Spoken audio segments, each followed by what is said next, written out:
एक समय की बात है, वनवास की अवधि के दौरान भगवान राम, माता सीता और लक्ष्मण दंडक के घने जंगलों में घूमते रहे, विभिन्न चुनौतियों का सामना करते हुए और पौराणिक प्राणियों से मुठभेड़ करते रहे।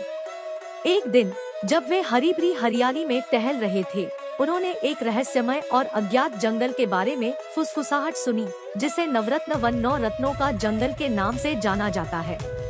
इसकी असाधारण सुंदरता और दिव्य प्राणियों की उपस्थिति की कहानियों से प्रभावित होकर भगवान राम ने नवरत्न वन की यात्रा करने की इच्छा व्यक्त की। ऋषि वाल्मीकि, जो उनके वनवास के दौरान उनके साथ थे, ने उन्हें जंगल में होने वाले खतरों और जादू के बारे में आगाह किया, लेकिन भगवान राम अज्ञात के आकर्षण से आकर्षित होकर अडिग रहे। ऐसा कहा जाता है कि यह जंगल 9 रत्नों की संरक्षक नवदुर्गा नामक एक दिव्य अप्सरा के संरक्षण में था। ऐसा माना जाता था कि प्रत्येक रत्न में एक अद्वितीय शक्ति और महत्व होता है, और जो लोग योग्य होते हैं वे इन रत्नों से आशीर्वाद और वरदान प्राप्त कर सकते हैं। जैसे जैसे वे नवरत्न वन में गहराई तक गए, उनके चारों ओर माहौल बदल गया। हवा एक सुखदायक सुगंध से भर गई थी और वनस्पतियां एक रहस्यमय आभा से चमकती हुई प्रतीत हो रही थी। जब वे जंगल में चल रहे थे तो जिन जानवरों से उनका सामना हुआ, वे उनकी आँखों के माध्यम से उनसे संवाद करते हुए और मूक मार्गदर्शन प्रदान करते हुए दिखाई दिए। एक लंबी और कठिन यात्रा के बाद वे नवरत्न वन के केंद्र में पहुँचे, जहाँ 9 चमकदार रत्नों से घिरा एक दिव्य कुंड उनका इंतजार कर रहा था। नवदुर्गा, एक दीप्तिमान और अलौकिक आकृति, पानी से उभरी और शांति की भावना ने तीनों को घेर लिया। नवदुर्गा ने भगवान राम की धार्मिकता को पहचाना और उन्हें धर्म के प्रति उनकी अटूट भक्ति के पुरस्कार के रूप में पूल से एक रत्न चुनने का विशेषाधिकार दिया।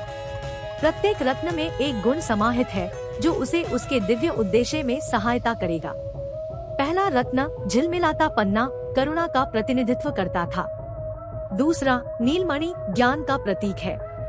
तीसरा एक माणिक साहस का प्रतीक था।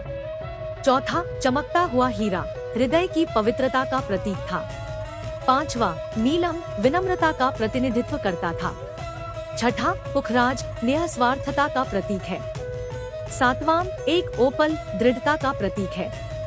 आठवां एक गार्नेट वफादारी का प्रतिनिधित्व करता है और 9वां एक मनमोहक चंद्रमणि आत्मज्ञान का प्रतीक था।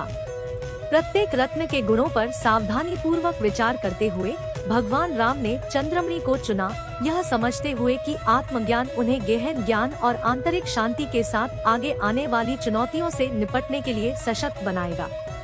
एक विदाई उपहार के रूप में नवदुर्गा ने भगवान राम, सीता और लक्ष्मण को अपनी दिव्य सुरक्षा का आशीर्वाद दिया, जिससे उनके निर्वासन के शेष समय के दौरान उनकी सुरक्षा सुनिश्चित हुई। अनुभव और अमूल्य वरदान से समृद्ध होकर तीनों ने नवरत्न वन छोड़ा। जैसे जैसे उन्होंने अपनी यात्रा जारी रखी, उन्होंने प्रत्येक रत्न का सार अपने दिल में ले लिया और इन गुणों ने अंधेरे की ताकतों के खिलाफ महाकाव्य लड़ाई में उनके कार्यों और निर्णयों को आकार देने में महत्वपूर्ण भूमिका निभाई, जिससे अंततः भगवान राम की अयोध्या में विजयी वापसी हुई। आज भी नवरत्न वाना की कहानी अनसुनी है, लेकिन इसका सार जीवित है, जो उन लोगों को प्रेरित करता है जो समय से परे और मानव आत्मा के साथ गूंजने वाले गुणों को अपनाना चाहते हैं।